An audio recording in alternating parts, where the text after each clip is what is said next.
Les préparatifs de chantier ont débuté juste après Pâques.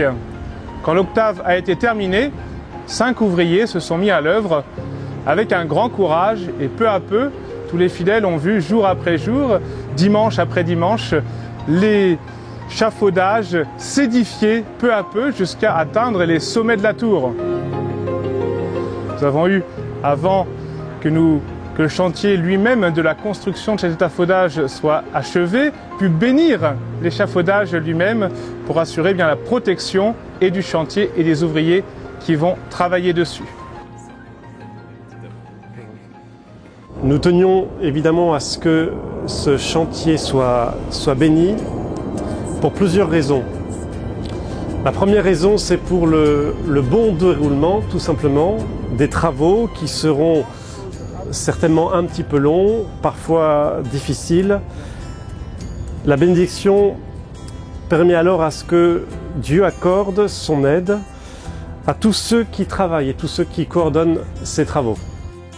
Et enfin, la bénédiction, de manière aussi très matérielle, apporte à tous ceux qui travaillent dans ce chantier la protection de Dieu contre tous les périls, puisque nous voyons que les choses sont un petit peu hautes, parfois sans doute un peu dangereuses. Et donc nous prions Dieu et les anges gardiens que tout se passe le mieux possible.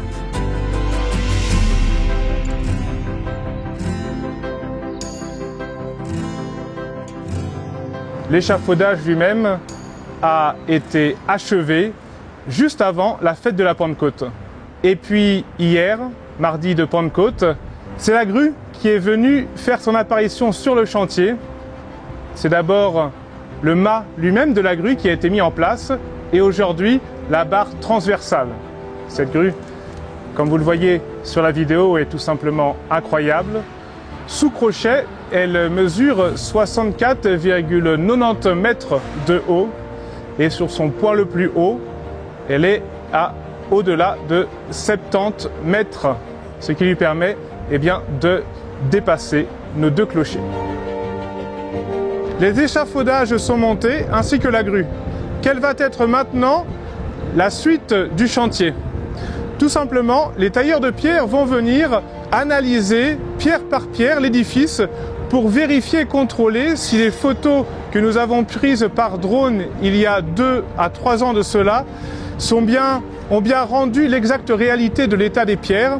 Et ensuite, nous ferons un calpinage pour mettre en rapport les photos, les travaux prévus par conséquent et les travaux qui seront réalisés afin d'affiner le travail qui va se réaliser durant ces 2 années de chantier qui s'ouvrent.